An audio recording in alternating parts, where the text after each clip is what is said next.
The amber glow of oil lamps cast long shadows across the weathered floorboards of Murphy's Last Call, a saloon that had seen better decades in the dusty town of Millbrook Creek.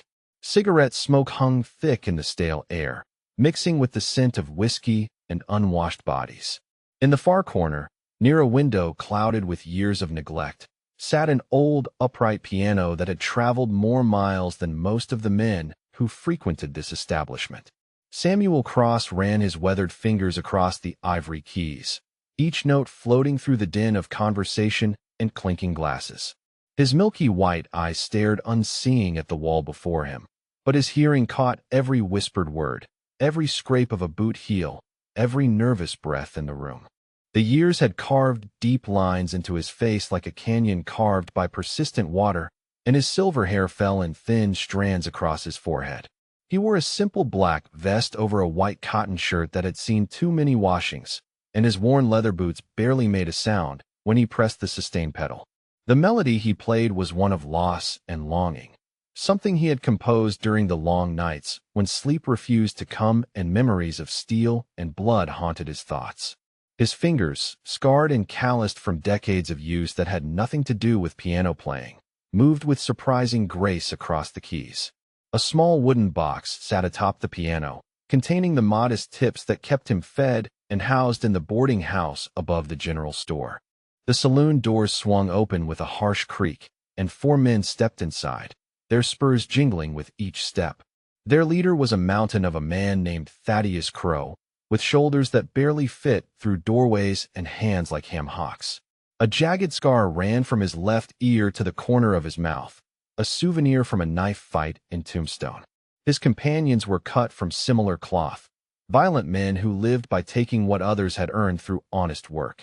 Marcus Finn, thin as a rail with nervous eyes that darted constantly around the room, noticed the pianist first. He nudged Crow with his elbow and nodded toward the corner where the music drifted from. Jake Morrison and Boyd Lynch, twin brothers who shared the same cruel smile and dead eyes, followed their gaze.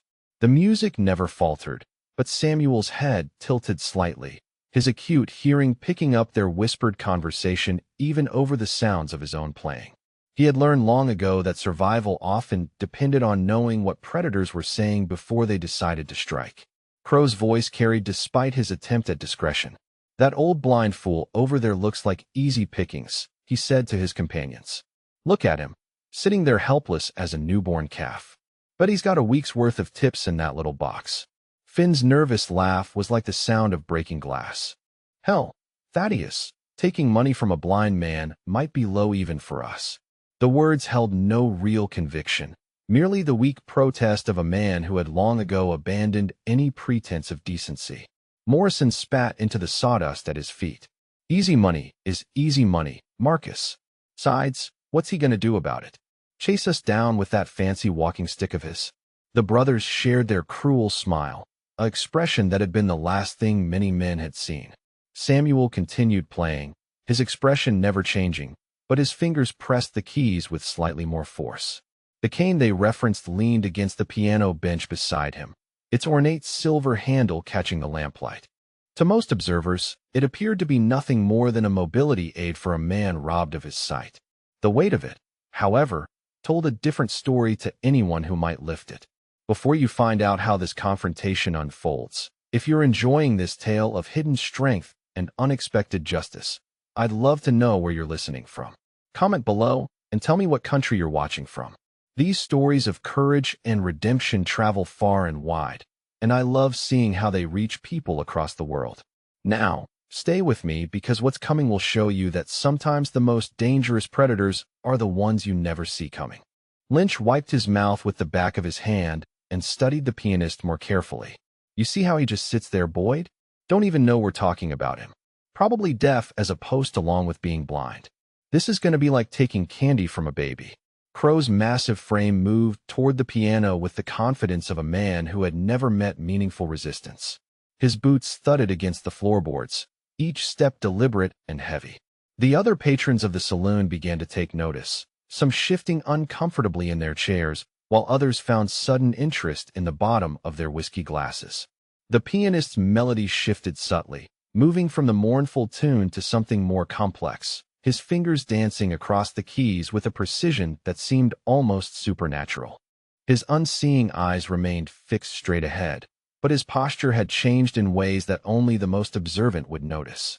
The slight slump of age had vanished from his shoulders, replaced by the bearing of a man accustomed to command.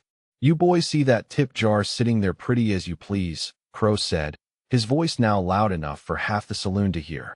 "Wonder how much coin a blind piano player can collect in a week. But it's more than enough to buy us all drinks for the night." The other patrons began to shift nervously, recognizing the tone in Crow's voice.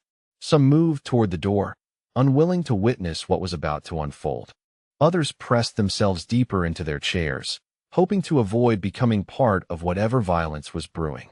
Samuel's fingers never stopped moving, but the music took on a different quality, something darker and more foreboding.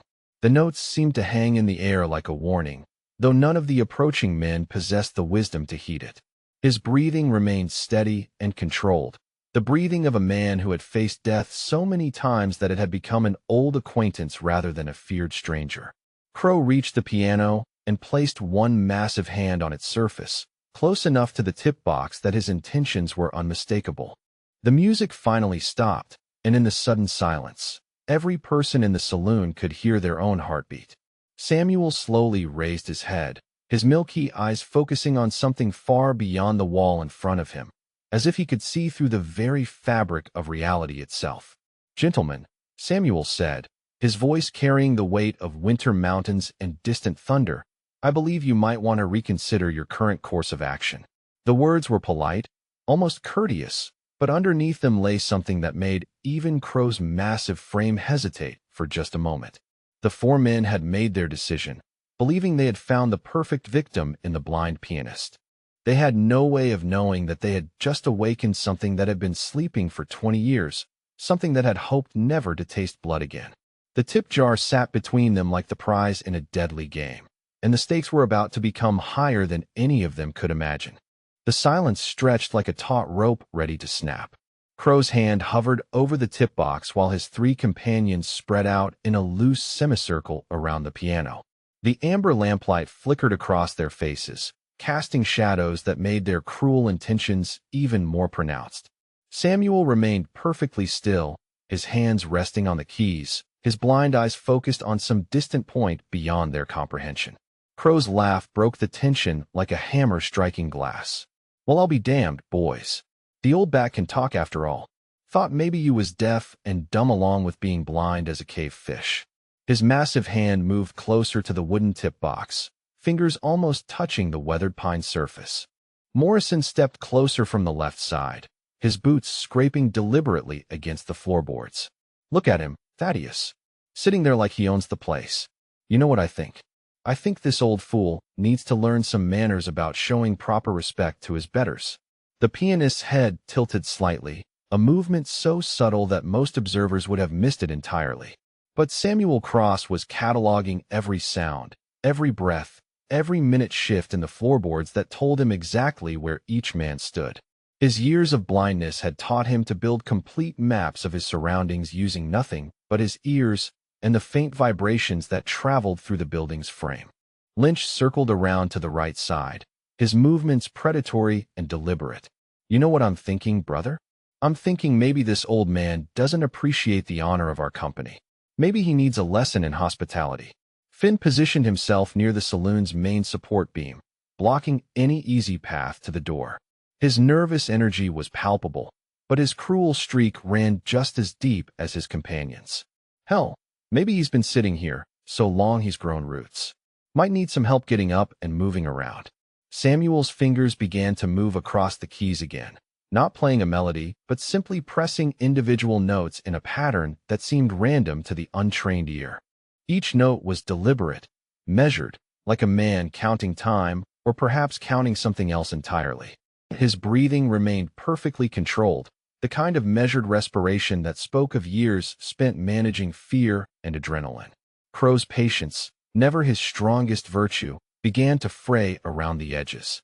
"I'm talking to you, old man. It's rude not to look at a person when they're speaking to you. Course, I suppose you got an excuse for that, don't you?" His voice carried the mock sympathy of a cat playing with a wounded mouse. The tip box sat between them like a holy relic, containing perhaps $3 in assorted coins and a few crumpled bills. To honest men, it represented a week's worth of small kindnesses from strangers who appreciated the music. To Crow and his companions, it was simply money that belonged to whoever was strong enough to take it. Samuel's voice, when it came, was quiet but carried clearly through the saloon. "Gentlemen, I've been playing piano in establishments like this for more years than some of you have been breathing. I've learned that there are two types of men who frequent such places: those who appreciate music and those who appreciate trouble. I'm hoping you might be the former."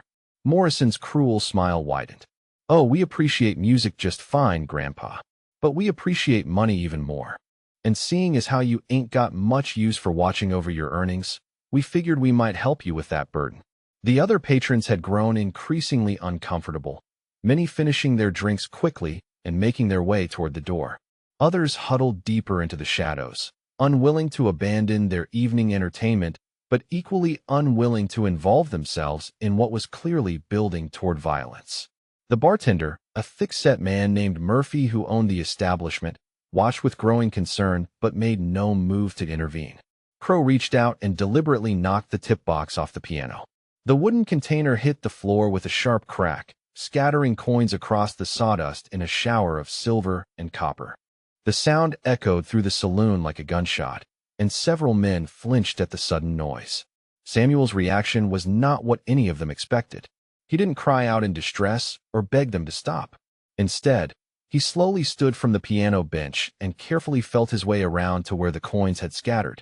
His movements were precise and economical, showing none of the fumbling helplessness they had anticipated.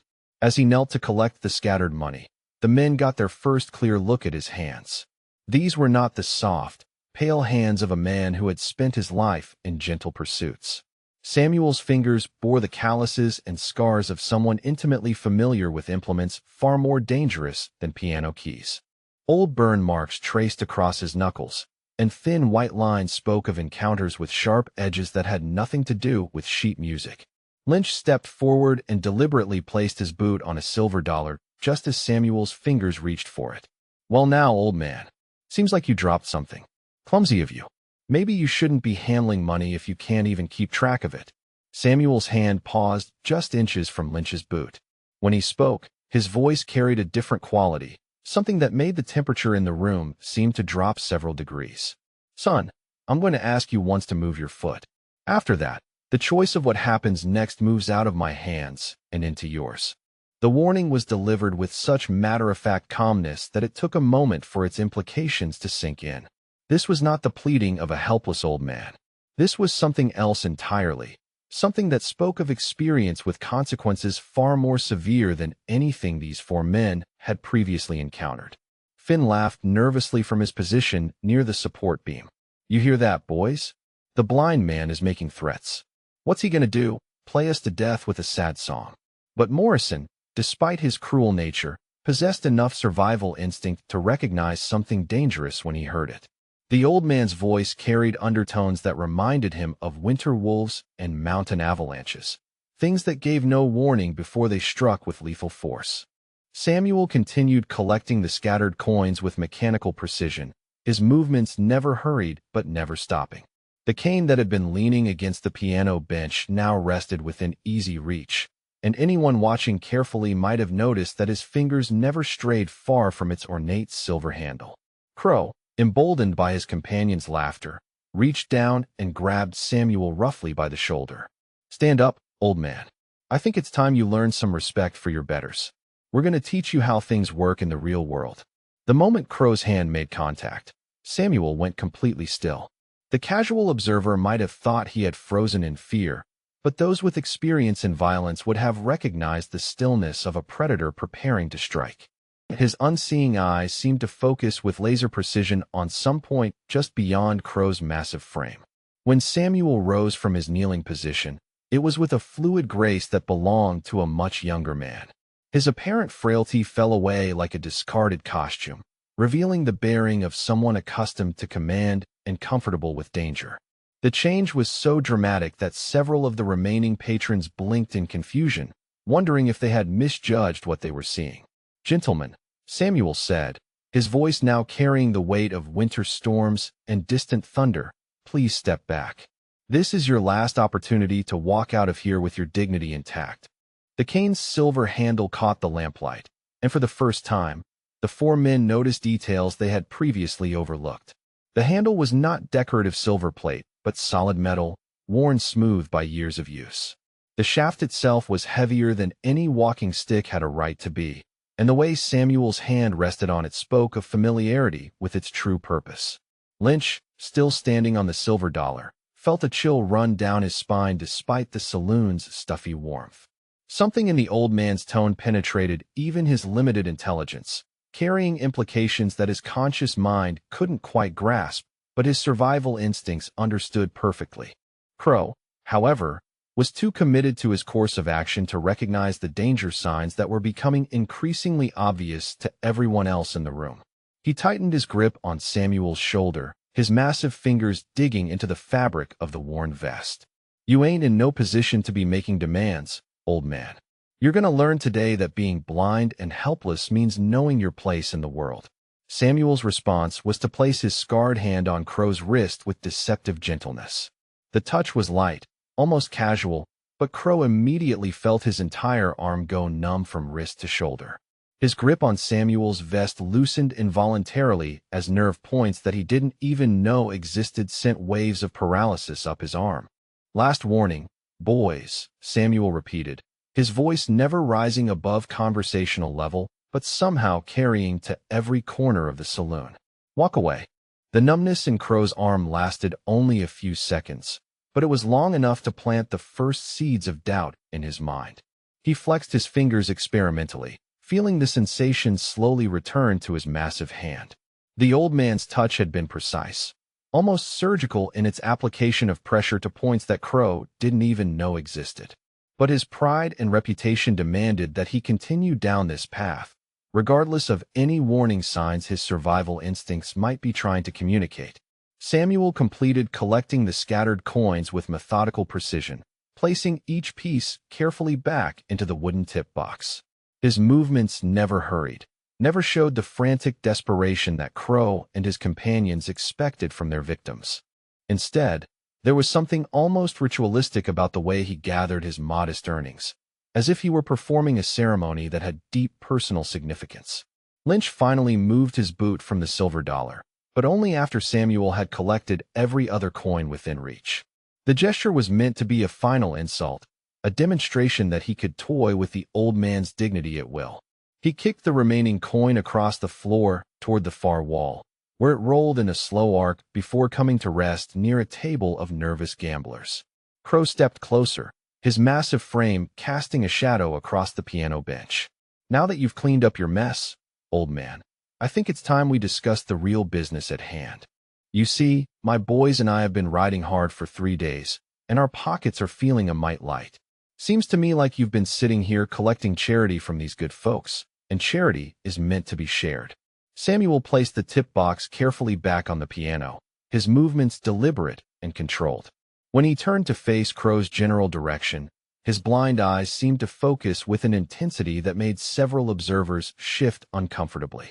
The change in his bearing was becoming impossible to ignore, even for men as obtuse as Morrison and Finn. From behind the bar, Murphy watched the confrontation with growing unease. The thick-set saloon owner had seen enough violence in his establishment to recognize the signs when trouble was about to boil over. But something about the old pianist's demeanor struck him as familiar, triggering memories that he couldn't quite bring into focus.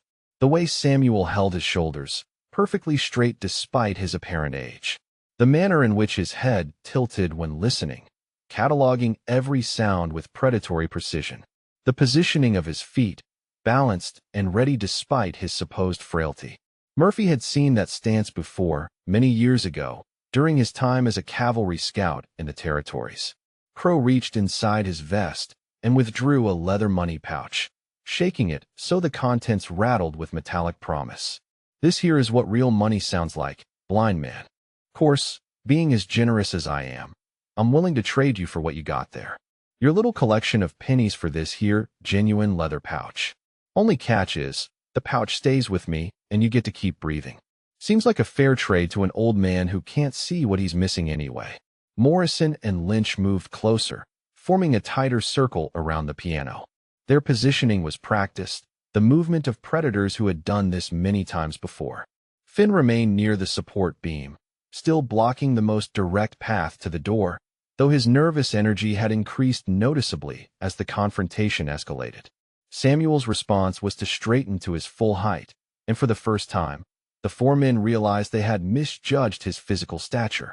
What they had taken for the bent posture of age and infirmity was revealed to be a deliberate deception. Standing upright, Samuel Cross was a tall man, lean but broad-shouldered, with the build of someone who had spent decades maintaining his physical condition through discipline and necessity. The transformation was so dramatic that Murphy felt his breath catch in his throat.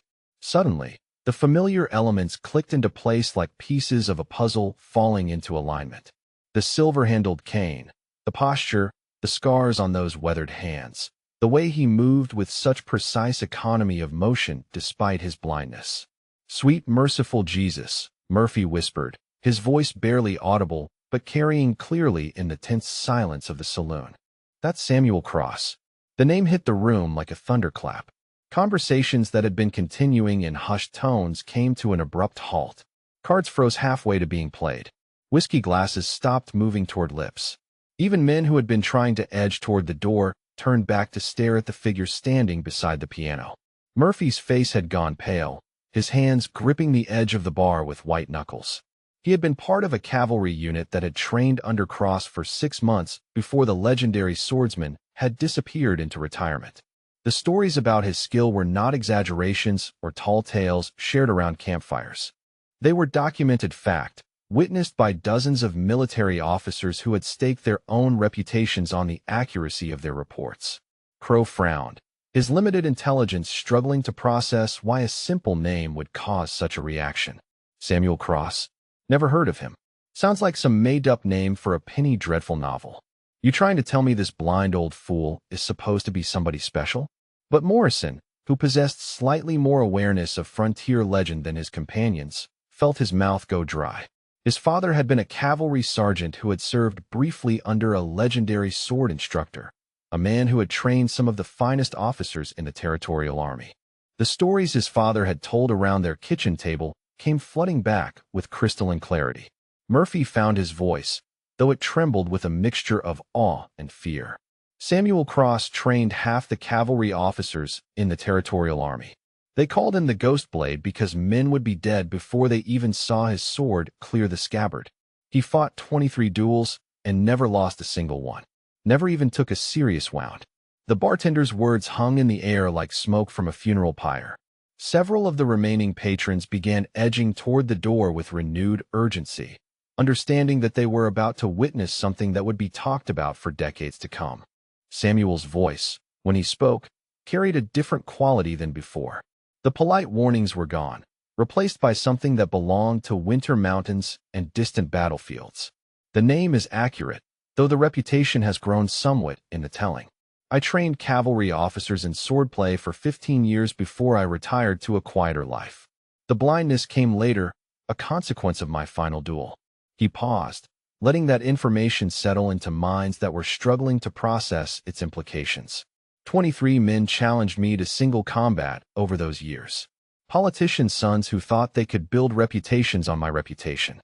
Professional duelists who believed they had found an easy mark. Criminals who assumed military training meant I followed rules they could exploit. Morrison swallowed hard, his earlier bravado evaporating like morning mist under a desert sun. All 23 of those men died, didn't they? Samuel's blind eyes seemed to focus directly on him, though that was impossible. All 23 died, yes. Each death weighed heavily on my conscience, which is why I retired from public life. I had hoped to spend my remaining years bringing beauty into the world through music rather than taking life from it through steel. Finn's nervous laughter had a hysterical edge. You're trying to tell us this blind old piano player is some kind of legendary killer? That's the biggest load of horse manure I've heard since my last trip to church. But Lynch, who had more experience reading dangerous men than his companions, noticed details that chilled his blood. The way Samuel's hand rested on his cane was not casual or decorative. His grip was that of a man intimately familiar with the weight and balance of the weapon it concealed. The positioning of his feet had shifted subtly, moving into a stance that would allow for explosive movement in any direction. Samuel's voice dropped to just above a whisper, but somehow every person in the saloon heard every word with perfect clarity. "Gentlemen, this is the last time I will ask. Please collect your belongings and leave this establishment. Find somewhere else to drink tonight. Find somewhere else to conduct your business. Because if you force me to draw steel in defense of innocent people, there will be consequences that none of us will be able to take back." The cane's silver handle caught the lamplight, and for the first time, Crow noticed that the decorative scrollwork was not merely ornate. Carved into the metal were 23 small notches, each one precisely cut and carefully maintained. Below the notches, barely visible unless someone knew what to look for, were two initials, S. C. Crow's pride warred with his survival instincts, and unfortunately, pride won the battle. "You think you can intimidate us with some old war stories and a fancy walking stick? I don't care if you're Billy the Kid himself come back from the dead. You're still just one blind old man, and there's 4 of us." He reached toward the tip box again, his massive hand moving with deliberate slowness, daring Samuel to try to stop him. The gesture was meant to demonstrate his complete dismissal of the warnings he had been given, his absolute confidence that reputation meant nothing when faced with superior numbers in youth. Samuel's response was to shift his weight slightly, a movement so subtle that only the most experienced fighters would have recognized its significance. His hand moved to the cane's handle with fluid precision, fingers finding their grip with the muscle memory of decades. Morrison, watching this interplay, felt sweat begin to bead on his forehead despite the cool evening air. He had seen enough violent men to recognize the signs when someone was preparing to kill, and every instinct he possessed was screaming that they had made a catastrophic error in judgment. "Last chance," Samuel said quietly, his voice carrying the finality of a judge pronouncing sentence. "Walk away, or stay and face the consequences of your choice. But understand that once steel is drawn, there is no taking back what follows." Crow's hand closed around the tip box, his fingers gripping the weathered wood as if it were a trophy won through conquest. His cruel smile widened as he lifted the container, savoring what he believed was his moment of triumph over a helpless old man. The sound of steel sliding against leather whispered through the saloon like the voice of death itself. Samuel's cane separated into 2 pieces with practiced fluency, revealing a blade that gleamed with the cold light of stars reflected in winter ice. The sword was not ornate or decorated, but its edges were honed to surgical sharpness and its balance was perfect. 24. Samuel said quietly, his voice carrying the certainty of mathematics and the weight of experience. "Unless you set that box down and leave immediately, you will be number 24. The blade emerged from its concealment with a whisper that seemed to slice through the very air itself. Samuel's sword was not the ornate cavalry saber that many might have expected, but rather a weapon forged for function over form. The steel was dark gray, almost black in the lamplight, with edges honed to a sharpness that could split hairs and a point that could thread needles. The handle was wrapped in worn leather that bore the impressions of fingers that had gripped it through decades of life and death encounters. Crow stared at the weapon in his hand, his mind struggling to process how quickly the situation had transformed from simple robbery to mortal peril. The tip box remained clutched in his massive fingers, but its contents had suddenly become irrelevant compared to the blade pointed in his general direction.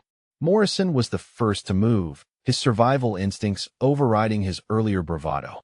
He lunged forward with the desperate energy of a man who understood that hesitation meant death, his right hand reaching for the knife at his belt while his left grabbed for Samuel's sword arm. Samuel heard Morrison's attack before the man had completed his first step.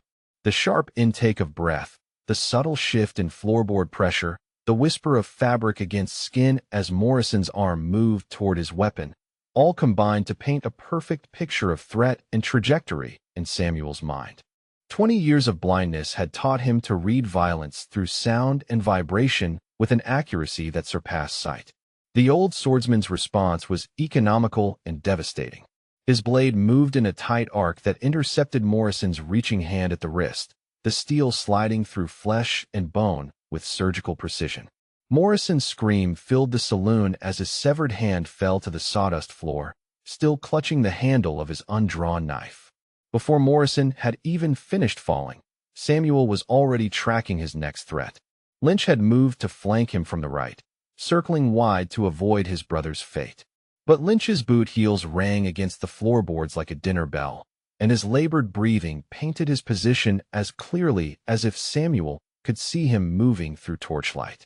Samuel pivoted on his left foot, his blade sweeping in a horizontal arc that would have taken Lynch's head from his shoulders if the man hadn't thrown himself backward in panic. Instead, the sword's edge opened a line across Lynch's throat that was precisely calculated to be visible but not fatal. Blood flowed freely down his neck, and he pressed his hands against the wound while stumbling away from the piano. "That was for the silver dollar," Samuel said quietly, his voice carrying no emotion beyond simple statement of fact. Finn, who had been positioned near the support beam to block escape routes, found himself frozen by the speed and precision of what he had just witnessed. In less than 10 seconds, two of his companions had been rendered effectively helpless by a blind man who moved like flowing water and struck like winter lightning. The mathematical precision of Samuel's attacks was what terrified Finn more than the violence itself. These were not the wild swings of a desperate man fighting for survival. They were the calculated strikes of a master craftsman who understood exactly how much force was needed to achieve specific results. Morrison would live, but he would never hold a weapon again. Lynch would survive his throat wound, but he would carry the scar as a permanent reminder of this encounter. Crow, despite his limited intelligence, possessed enough animal cunning to recognize that normal rules no longer applied to this situation. He threw the tip box aside and reached for the Colt .45 holstered at his hip, his massive fingers wrapping around the grip with desperate urgency. The sound of metal against leather as Crow drew his weapon was as loud as thunder in Samuel's enhanced hearing. But more importantly, he could track the barrel's position through the subtle changes in air pressure and the minute vibrations that traveled through the floorboards as Crow shifted his weight to aim. Samuel's blade moved in a complex pattern that seemed to defy physics, deflecting Crow's first shot with a precise angling that sent the bullet ricocheting harmlessly into the ceiling. Splinters of wood rained down on the terrified patrons who had thrown themselves under tables and behind chairs. Gun steel against sword steel produced a shower of sparks that illuminated the saloon like miniature lightning. Crow fired again, and again Samuel's blade intercepted the shot, this time sending the bullet into the far wall where it embedded itself in a painting of cattle grazing in peaceful meadows. The impossibility of what they were witnessing struck the remaining observers like physical blows. No man, blind or sighted, should have been capable of deflecting bullets with a sword blade. But Samuel Cross was demonstrating that the line between impossible and legendary was often thinner than most people understood. Crow's third shot went wide as panic began to override his motor control. His hands were shaking now, sweat streaming down his face as he realized that his advantages of youth and numbers had evaporated like smoke in a hurricane. The old man moved with a fluidity that belonged to someone a quarter his age, and his sword work was so precise it seemed more like surgery than combat. Samuel began advancing across the sawdust-covered floor, his steps measured and certain despite his blindness. Each footfall was placed with perfect confidence, avoiding the scattered coins, Morrison's severed hand, and the pooling blood without ever breaking stride. He navigated the terrain through memory and sound, his mental map of the saloon updated in real time through acoustic feedback.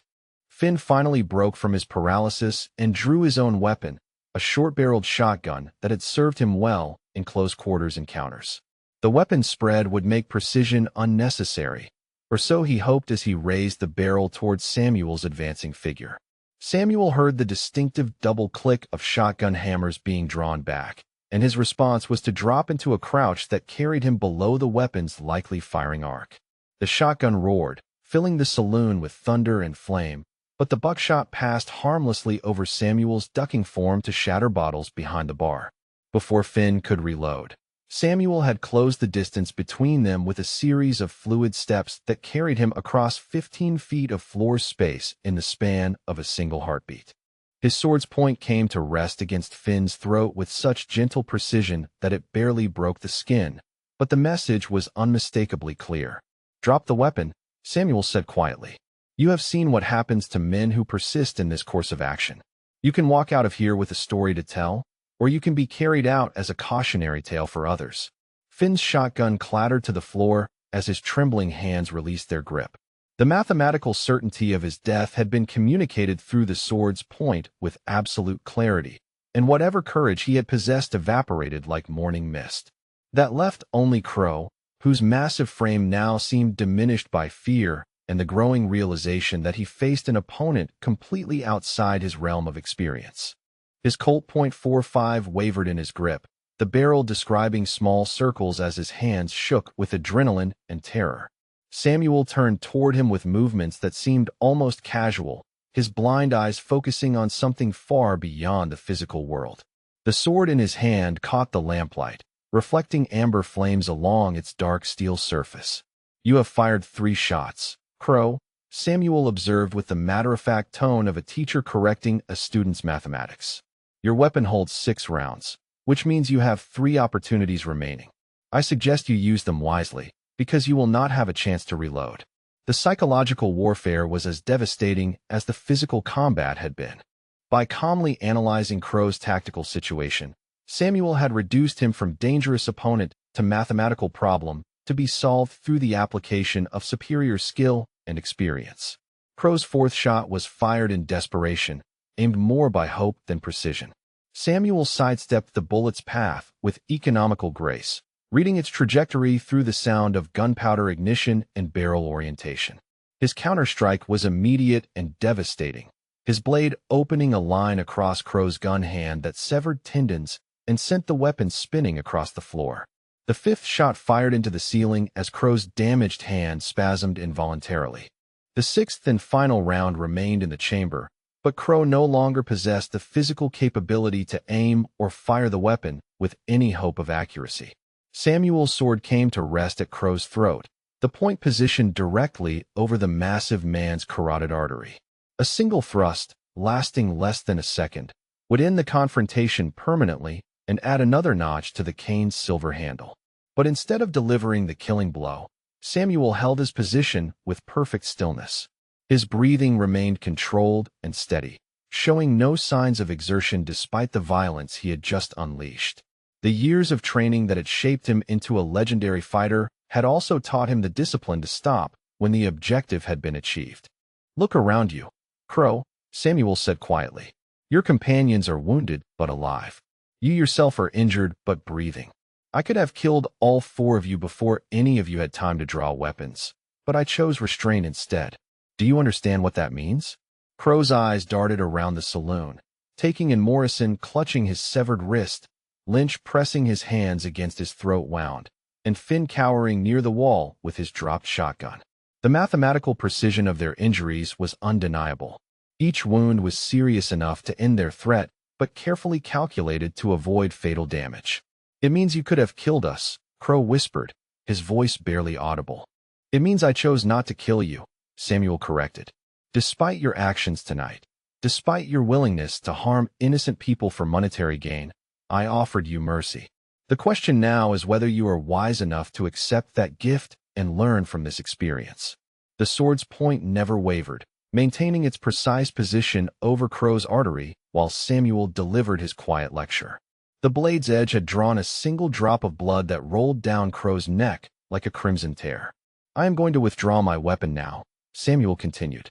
"You and your companions are going to collect whatever belongings you have and leave this town before sunrise. You will not return.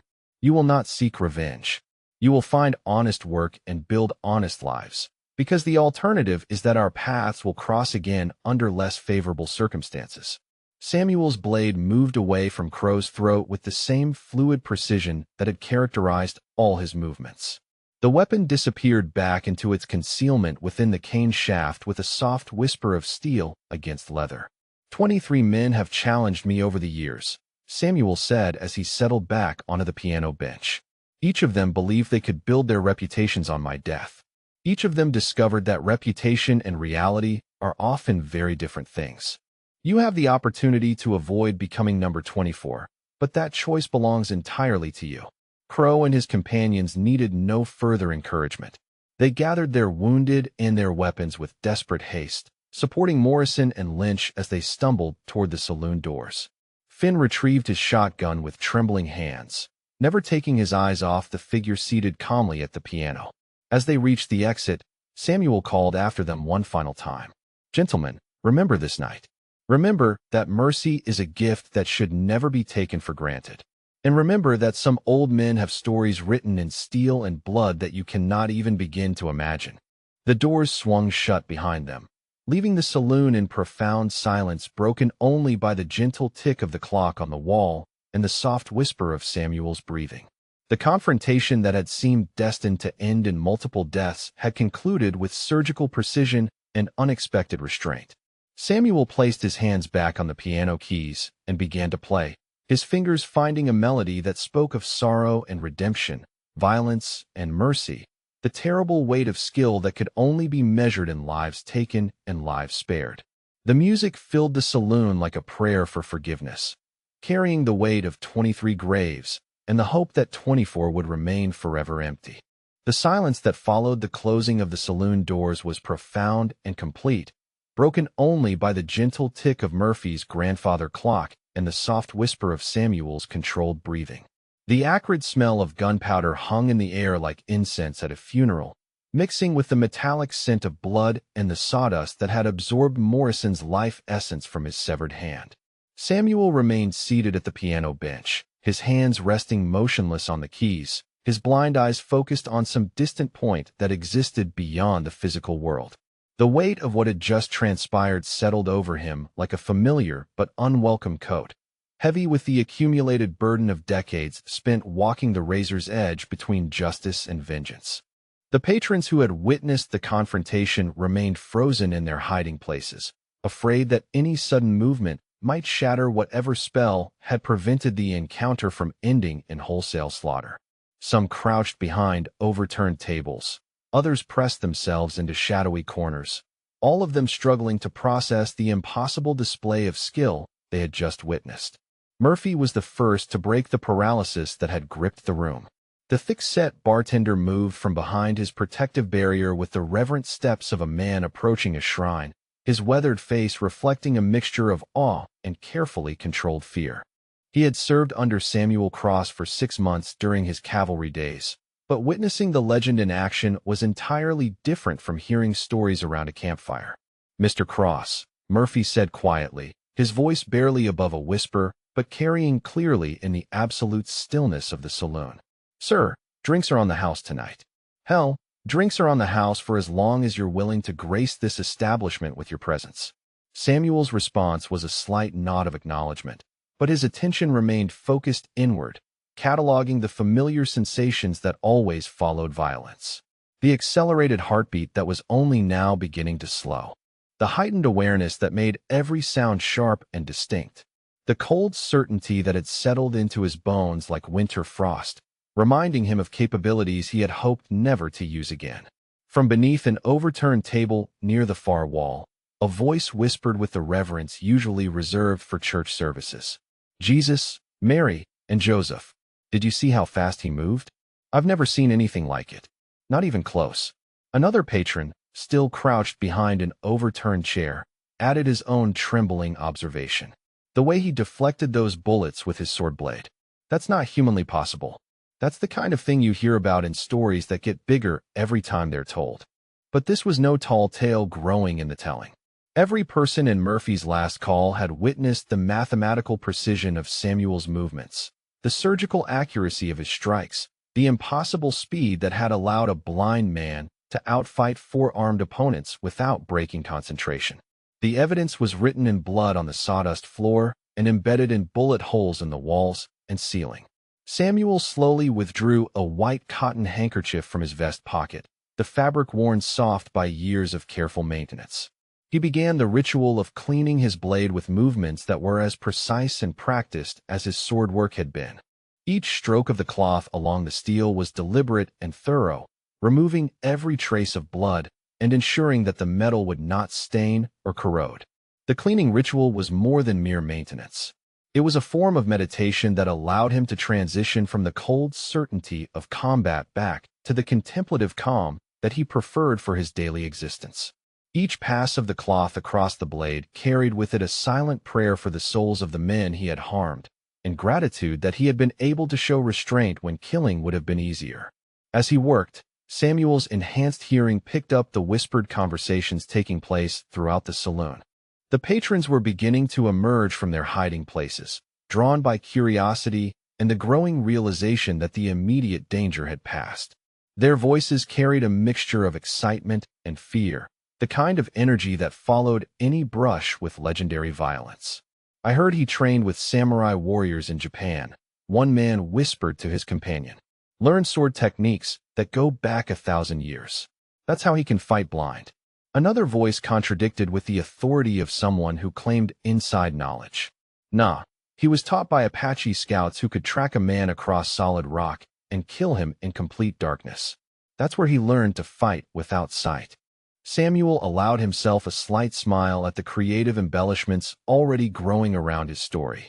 In truth, his blindness combat skills had been developed through 20 years of dedicated practice. Countless hours spent learning to read the world through sound and vibration. But people needed their legends to be larger than life, and he had long ago stopped correcting the stories that accumulated around his name. The blade was clean now, its dark steel reflecting the amber lamplight like a mirror made from captured starlight. Samuel performed the reverse of his earlier draw, sliding the weapon back into its concealment within the cane shaft with the whispered sound of steel finding its home in leather-lined wood. The transformation from deadly weapon back to walking stick was as fluid and natural as breathing. Murphy approached closer, carrying a glass of whiskey that trembled slightly in his weathered hands. The bartender's military bearing was evident in his respectful posture, but his eyes held questions that he was not quite brave enough to voice. "Mr. Cross," Murphy began hesitantly, "if you don't mind my asking, sir, what brought you to Millbrook Creek? A man of your reputation could have his pick of positions anywhere in the territories." Samuel's response came after a long pause, his voice carrying the weight of years spent contemplating the choices that had brought him to this moment. "I came here seeking anonymity, Murphy. After my final duel, after the injury that took my sight, I wanted nothing more than to disappear from public attention. Music seemed like a peaceful way to spend whatever years remained to me." He paused, his fingers moving absently across the piano keys in a pattern that produced no sound but helped organize his thoughts. "I had hoped that blindness might convince people to see me as harmless, that I could finally lay down the burden of being Samuel Cross and simply become an old man who played piano for tips and gratitude. But tonight's events had shattered that illusion completely. Word would spread about what had happened in Murphy's last call, carrying his name across the territories like wildfire. The peaceful anonymity he had cultivated so carefully was now as dead as the men who had forced him to reveal his true nature.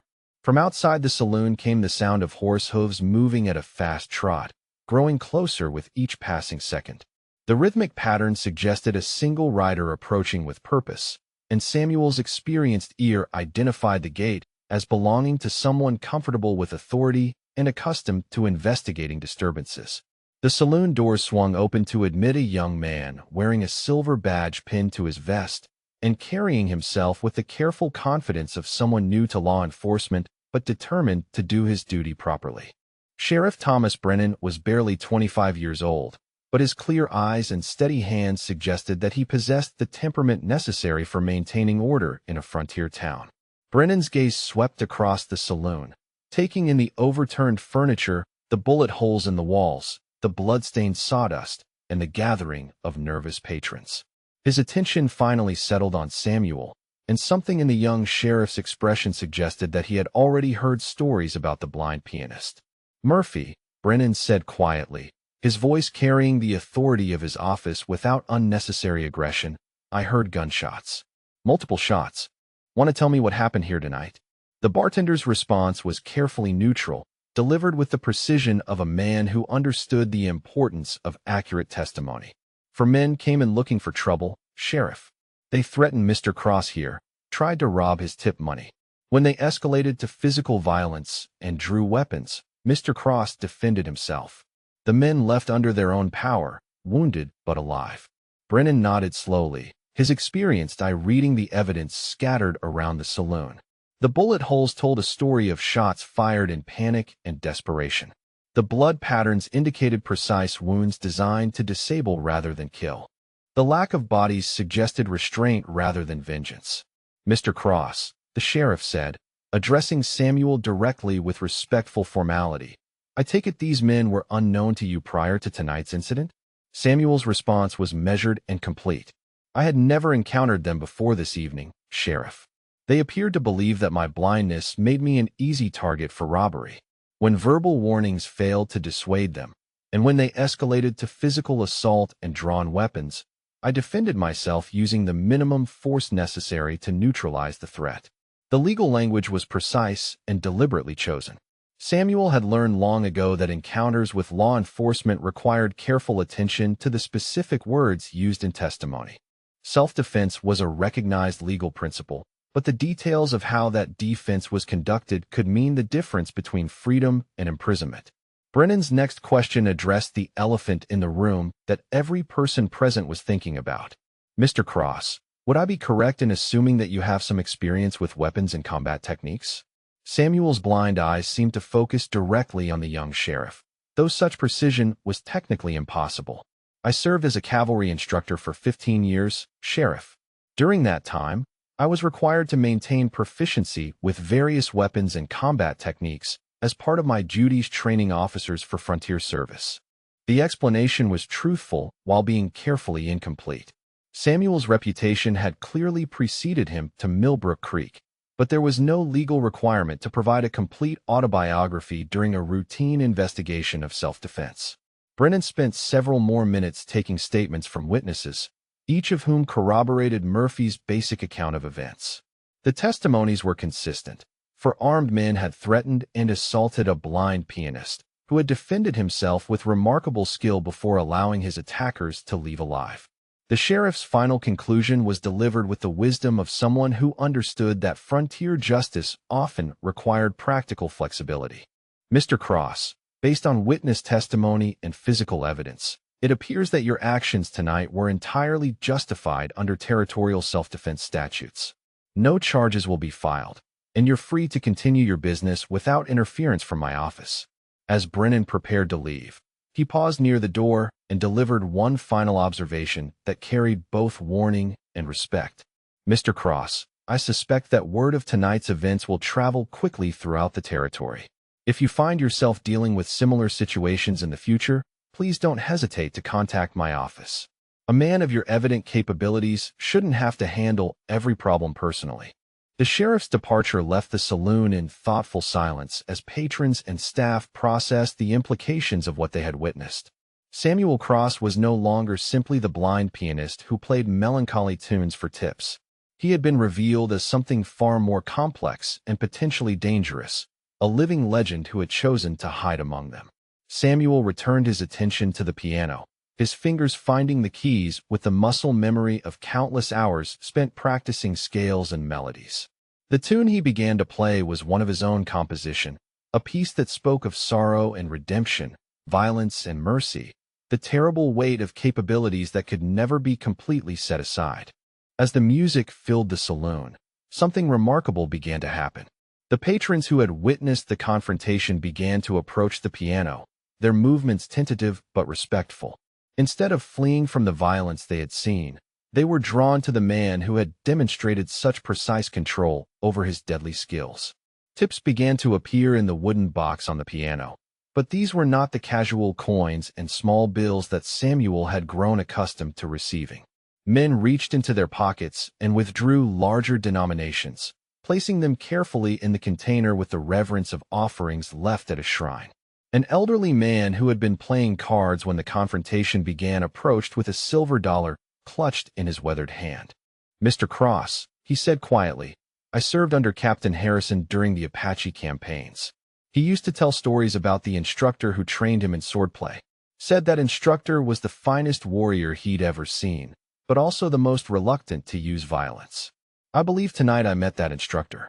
The old soldier placed his silver dollar in the tip box with ceremonial precision before stepping back and delivering a respectful salute that belonged to military traditions and shared understanding of duty and sacrifice. Samuel's response was a slight nod of acknowledgement, but his attention remained focused on the music flowing from beneath his fingers. The melody had evolved into something more complex, incorporating themes of loss and redemption that spoke to the fundamental questions of what it meant to possess skills that could only be measured in lives taken and lives spared. More patrons approached with their offerings, each one adding to the growing collection with quiet words of gratitude and respect.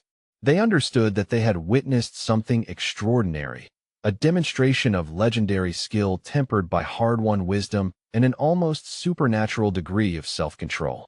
As the evening wore on, and the saloon gradually returned to something approaching normal activity, Samuel continued to play. The music served as both entertainment and meditation, allowing him to process the events of the night while providing comfort to men who had been reminded of their own mortality through proximity to legendary violence. The tip box grew heavy with contributions that represented far more than monetary compensation for musical entertainment. Each coin and bill was a token of respect for a man who had chosen mercy when killing would have been easier, who had demonstrated that true strength lay not in the willingness to take life, but in the wisdom to preserve it whenever possible. When Samuel finally stopped playing, the saloon had transformed from a place where violence had nearly claimed multiple lives to a sanctuary where legend and reality had merged into something approaching sacred space. The blood had been cleaned from the sawdust. The overturned furniture had been righted, but the memory of what had transpired would remain forever embedded in the consciousness of everyone who had witnessed it. Murphy approached with another whiskey, this one accompanied by a respectful question that had been building throughout the evening. "Mr. Cross, if I may ask, sir, was tonight's demonstration typical of your encounters during your active years?" Samuel's response came after a long contemplation, his voice carrying the weight of decades spent walking the narrow line between justice and vengeance. "Tonight was unusual only in its restraint, Murphy. In my younger years, I might have been less concerned with showing mercy to men who threatened innocent people. Age and blindness have taught me that death is permanent while wisdom can still be learned by those willing to survive their mistakes." The answer satisfied Murphy's curiosity while providing insight into the evolution of a legendary warrior into something more complex and ultimately more admirable. Samuel Cross had not simply been revealed as a man capable of extraordinary violence, but as someone who had learned to temper that capability with hard-won wisdom and genuine compassion.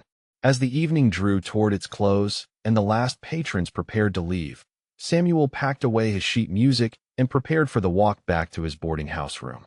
The tip box, now heavy with the evening's unexpected windfall, represented more than financial success. It was tangible proof that ordinary people could recognize and appreciate the difference between violence for its own sake and violence employed in service of justice and protection. The walk home would give him time to reflect on the events of the evening and their implications for his carefully constructed anonymous existence. Word would spread about what had happened at Murphy's last call, carrying his name across the territory like wildfire fed by desert winds. The peaceful retirement he had built so carefully was now as dead as the men he had chosen not to kill. But perhaps that was appropriate. Perhaps legends were not meant to hide in the shadows of anonymity, playing melancholy tunes for tips and gratitude. Perhaps the true measure of a man lay not in his ability to escape his reputation, but in his willingness to use that reputation in service of those who could not protect themselves. Samuel Cross gathered his belongings and prepared to face whatever consequences might flow from the night's revelations, secure in the knowledge that he had chosen mercy when vengeance would have been easier, wisdom when violence would have been simpler, and justice when personal satisfaction might have been more immediately gratifying. 3 weeks after the confrontation at Murphy's last call, the nature of Samuel Cross's evening performances had changed fundamentally. Where once he had played to audiences of casual drinkers and card players, he now found himself the centerpiece of something approaching a pilgrimage. Men rode for days across the territories just to hear the legendary swordsman play piano, drawn by stories that grew more elaborate with each telling. Murphy had invested in better lighting for the corner where Samuel performed, understanding that his establishment had become something far more significant than a simple frontier saloon. The wooden tip box had been replaced with a larger container made from polished oak, though Samuel himself had requested that the money collected beyond his modest needs be donated to the territorial orphanage in nearby Cedar Falls. The crowds that gathered each evening were different from typical saloon patrons. These men carried themselves with the bearing of individuals who had traveled far specifically to witness legend made flesh. They spoke in hushed tones, showing the kind of reverence usually reserved for religious services or battlefield memorials. Samuel had adapted to his newfound notoriety with the same philosophical acceptance he had applied to his blindness decades earlier. The anonymity he had cultivated so carefully was gone forever, burned away in the span of minutes during that violent confrontation. But perhaps this new role carried its own form of purpose, its own opportunity to serve something larger than personal comfort. On this particular evening, a young man named Connor McDougal had ridden 3 days from Fort Collins with a very specific purpose in mind. McDougal fancied himself a skilled duelist, having won several challenges against local tough men in mining camps throughout the territory. His reputation was small but growing, and he had decided that defeating the legendary Samuel Cross would establish him as a gunfighter worth fearing. McDougal was tall and lean, with the quick eyes and restless energy of someone accustomed to living by his reflexes. His Colt .44 was worn low on his hip in the manner of men who prized speed over accuracy, and his confidence bordered on arrogance as he pushed through the crowded saloon toward the piano. "Mr. Cross," McDougal announced loudly, his voice carrying over the gentle melody that Samuel was playing. "I've come a long way to meet you, sir. Name's Connor McDougal, and I'm here to challenge you to single combat. Winner takes all, loser gets buried with whatever dignity remains." The saloon fell silent as every conversation stopped, and I turned toward the corner where Samuel continued playing without pause. His fingers never faltered on the keys, though his enhanced hearing had cataloged McDougal's approach from the moment the young man had entered the building. Samuel finished the musical phrase he was playing before responding, his voice carrying clearly through the hushed room. "Mr. McDougal, I appreciate that you've traveled far to make this request, but I must respectfully decline. I no longer fight duels for sport or reputation. My sword is drawn only in defense of innocent life." McDougal's face flushed red with a mixture of embarrassment and anger. "You're telling me the great Samuel Cross has gone soft? That all those stories about 23 dead men were just talk from old soldiers with too much whiskey in their bellies?" The young challenger's words carried the sting of intentional insult, designed to provoke the kind of response that would force Samuel into accepting his challenge. But Samuel had heard similar provocations countless times over the decades, and they no longer possessed the power to override his hard-won wisdom. "Mr. McDougal," Samuel replied with calm patience, "those 23 men died because they forced me to choose between their lives and the lives of innocent people they threatened. Each death weighs heavily on my conscience, which is why I choose not to add to that number unless circumstances provide no alternative." The explanation failed to satisfy McDougal's hunger for confrontation. He stepped closer to the piano, his hand moving to rest on his gun, but in a gesture that was both threat and invitation. "Maybe you need some additional motivation, old man. Maybe I should start threatening some of these innocent folks you're so concerned about protecting." The temperature in the saloon seemed to drop several degrees as Samuel's fingers stopped moving across the keys. When he turned to face McDougal's general direction, his blind eyes seemed to focus with laser precision on the young man's face. "Mr. McDougal," Samuel said quietly, his voice carrying undertones that made seasoned men shift nervously in their chairs, "I strongly advise you to reconsider that course of action. The difference between challenging me to a duel and threatening innocent people is the difference between leaving here with your dignity intact and leaving here as an object lesson for the next young fool who confuses reputation with reality." The warning was delivered with such matter-of-fact certainty that McDougal felt his courage waver despite his determination to prove himself. Something in the old man's tone suggested that his previous restraint had been a conscious choice rather than an inability to defend himself. Murphy, recognizing the dangerous direction the conversation was taking, moved from behind the bar with the intention of defusing the situation before it escalated beyond control. "Mr. McDougal," he said with respectful firmness, "Mr. Cross has made his position clear. This establishment serves drinks and provides entertainment, not battlegrounds for settling personal disputes." But McDougal's pride had been publicly challenged, and he lacked the wisdom necessary to retreat gracefully from a confrontation he had initiated. "Fine then, old man. If you won't fight me fair and square, maybe I'll just have to make you fight me. Maybe I'll start by putting a bullet through that fancy piano of yours."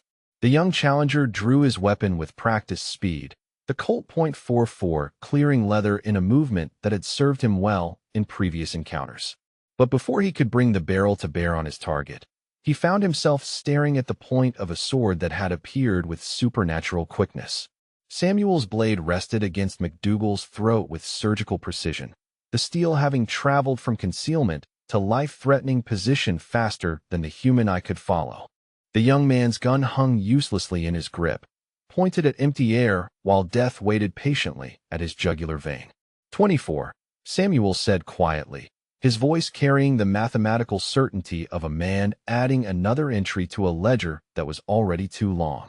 The word struck McDougal like a physical blow as he realized how completely he had misjudged the situation. He had expected to face a legendary but aging gunfighter whose reputation exceeded his current capabilities. Instead, he found himself at the mercy of someone whose skills had apparently improved rather than diminished with age and blindness. Samuel held the position for several seconds, allowing McDougal to contemplate the full implications of his tactical situation. Then, with the same fluid grace that had characterized his attack, he withdrew the blade and returned it to its concealment within the cane. "Mr. McDougal," Samuel said as he settled back onto the piano bench, "you are free to leave this establishment with your life and your dignity intact.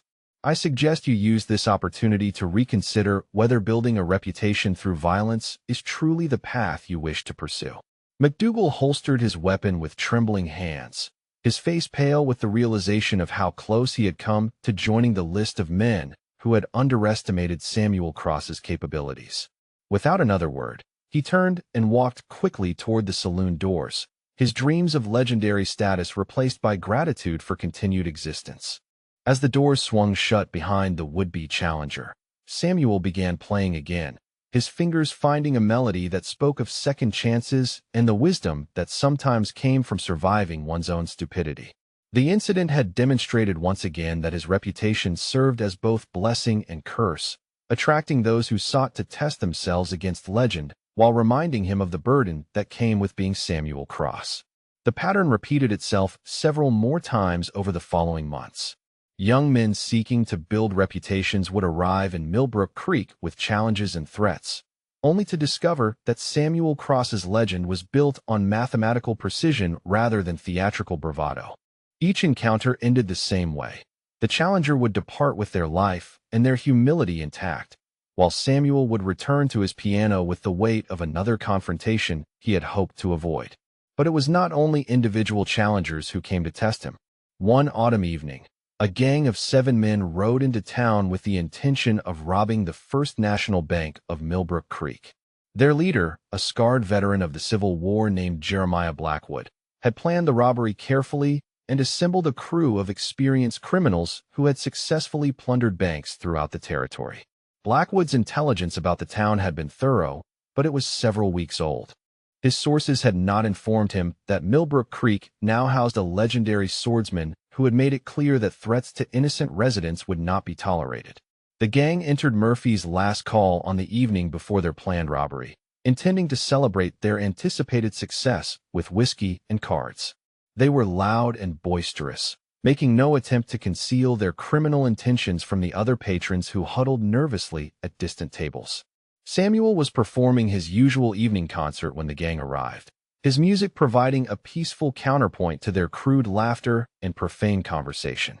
He cataloged their voices and movements through sound, building a complete tactical picture without ever turning from the piano. When one of Blackwood's men began describing their plans for the following day's bank robbery in excessive detail, Samuel's music shifted subtly.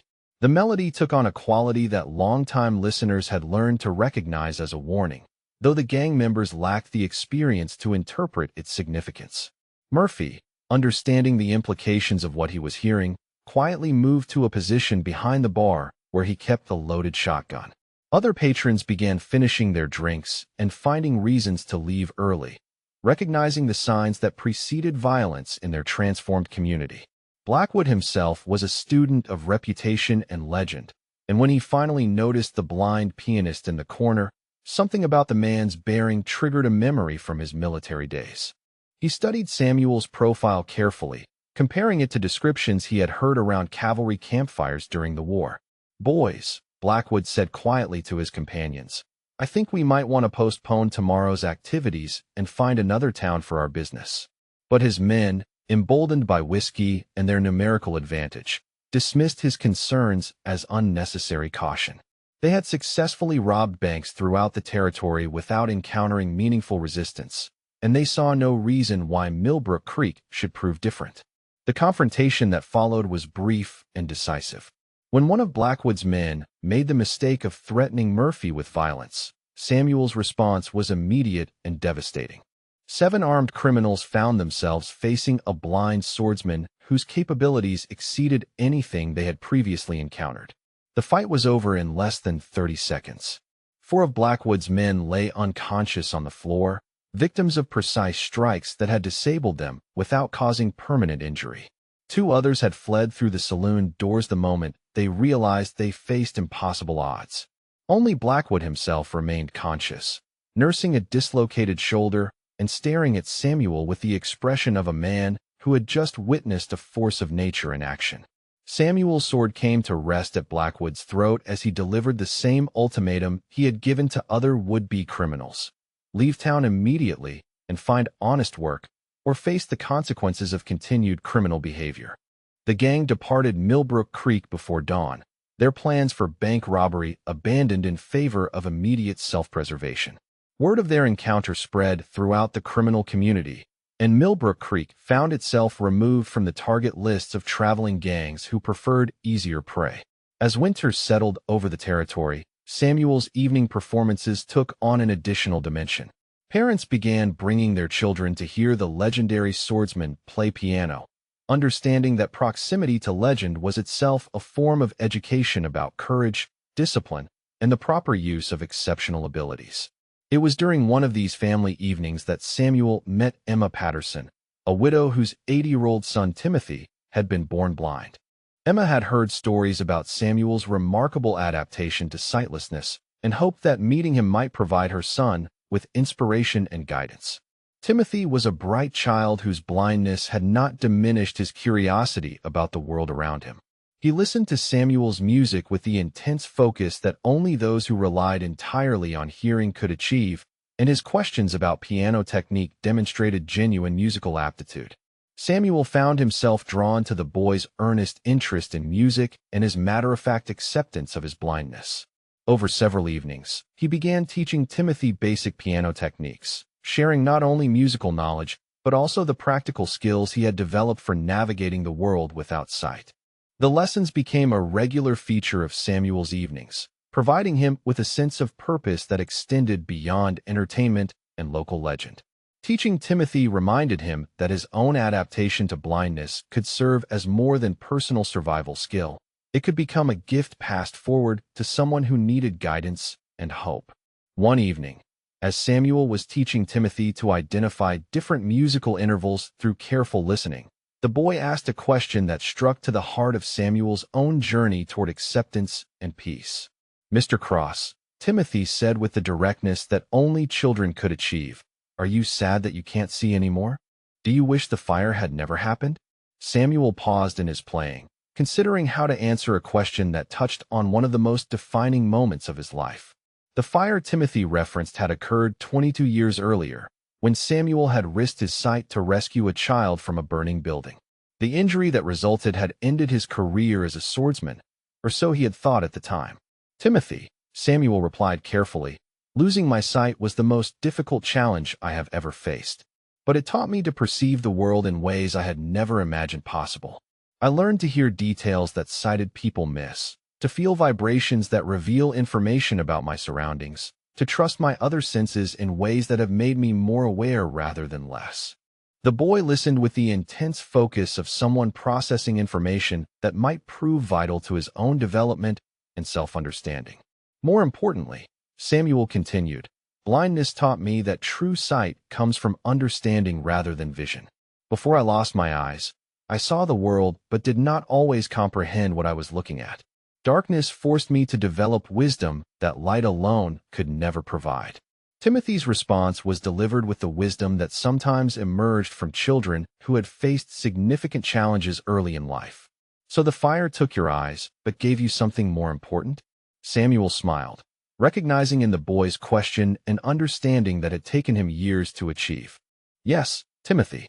The fire took my sight but taught me to see what truly matters: courage, compassion, justice, and the responsibility that comes with exceptional abilities.